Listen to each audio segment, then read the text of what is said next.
Hello everyone, this is Jay from Bro Gaming TCG, and today we're back with some more Elder Scrolls Legends, and back with some more news on the Clockwork City cards. A couple more cards have been revealed throughout the past couple days, yesterday and today, of course, and I'm here to inform you of their awesomeness here. So the first one up we are going to look at is Dwarven Colossus. It is a pretty high cost card, as you guys can see on the screen right now. It is an 11 cost card, but with that 11 cost comes an 11 attack and an 11 defense. If you could give this thing guard some way, which I know there are items and monsters and creatures in the game that allow you to give creatures guard, this thing would be a monster out on the field. So basically, a lot of people are pretty excited about this card. I'm excited about this card to see it in some Dweemer decks. Obviously, we're going to have some Dweemer decks coming out of this, and the Fulcrum decks coming out of it. So this card looks really cool. I think it's got a lot of capability to be played if it is played right. It's obviously a very high cost card, so in low cost decks where you're thinking about speed and getting the game over more quickly, it's not going to be able to fit in those types of decks. So on to the next couple of cards here. Now this is a pretty long game, guys. So after we're done reviewing these cards and talking about these cards, I will get into some of the gameplay because towards the end it gets really good. So definitely stay tuned for that. Also, if you aren't subscribed to the channel, go ahead and click that subscribe button, and also click the like button if you are enjoying my content or enjoying this video. Anyways, on to the next card here. We have Cog Collector. It's a Kaji, a 2-cost Magicka, and is a 1/2. It has the Pilfer ability. It states add a gear to Cog Collector, and when I first read this card I was like, Cogs? That's never been used before, which it's kind of a cool mechanic here because its last grasp ability, summon a random neutral creature with a cost equal to the number of gears on the Cog Collector.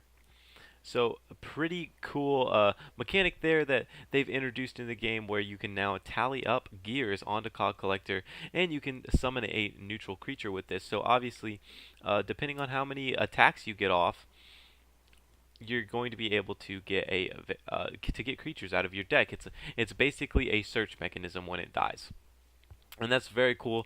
The only downside to Cog Collector is that it is a pretty high rarity card, and it's very low on health. So its defense is only 2, which means it only has 2 HP points to be able to get knocked out. This means it is vulnerable to firebolts. It is vulnerable to crushing blows.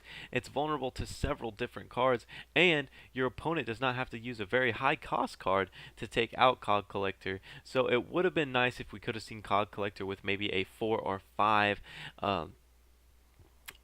defense stat and possibly maybe a 3 or 4 Magicka cost. I think that would have probably made it a little bit of a better card, but I could see Cog Collector being used in really fast aggro type decks, like the aggro deck that I kind of play. I could see it kind of be using in kind of like a scout type deck. Now, on to the second card that was revealed today, Sails-Through-Storm. And if you guys have played through this story, you guys probably most likely remember Sails-Through-Storm.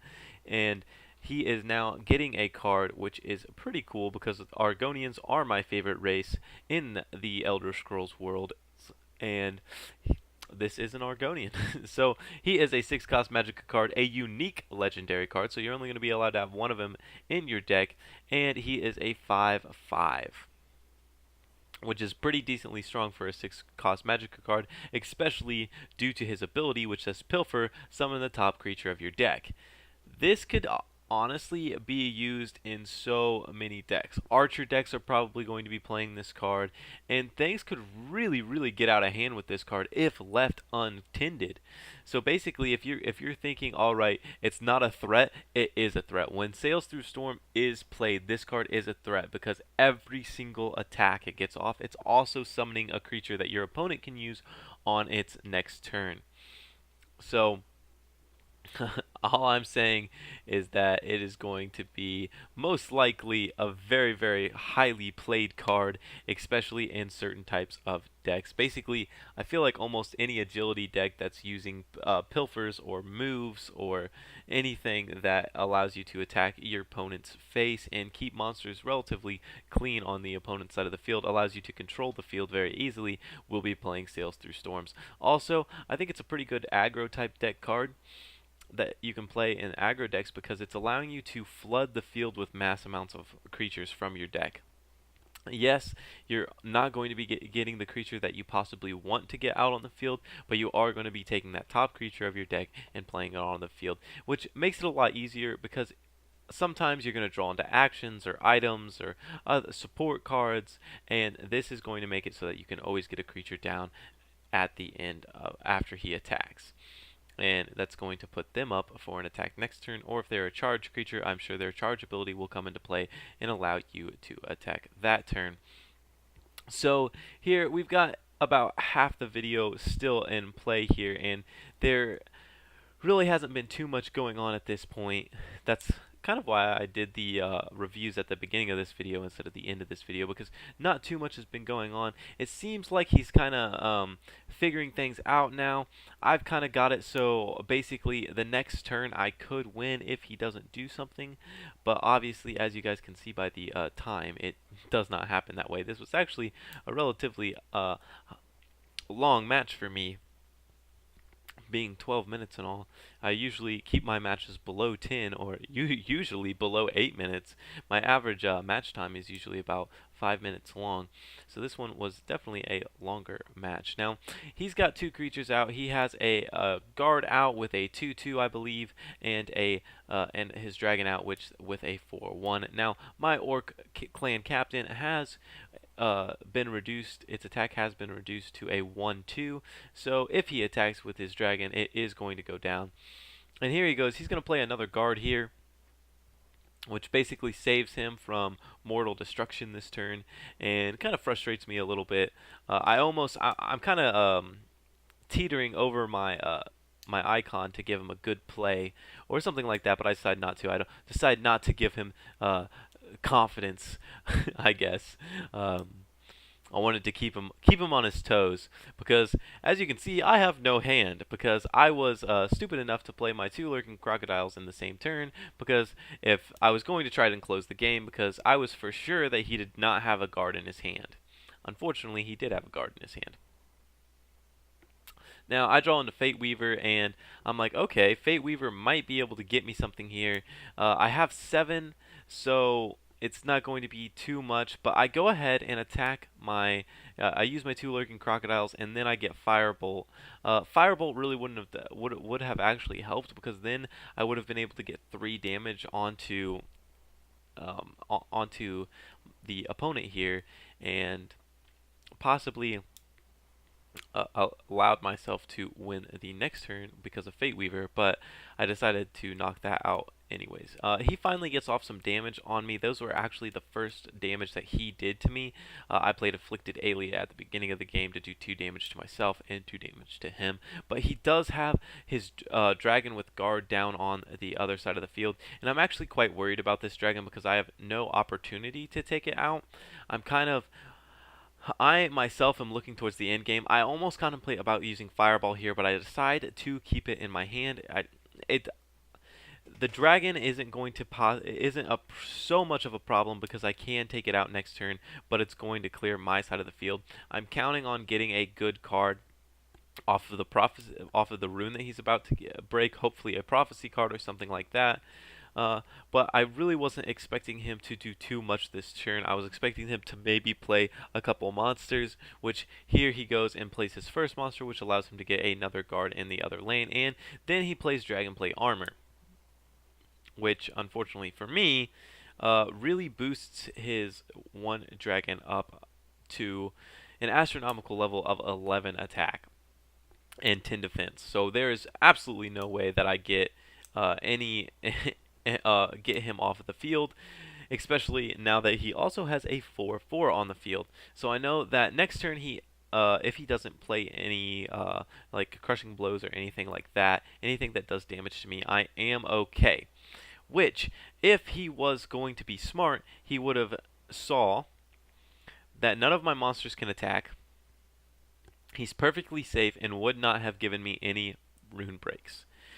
So, basically, what I'm going to explain to you here is a strategy that if you are behind in game, like my opponent is here, it is extremely smart not to give your opponent rune breaks, especially when they are playing an aggro, archer, or scout type deck, or if they are playing anything with an intelligence, because those three decks usually have a high tendency to play prophecy cards, especially aggro type decks.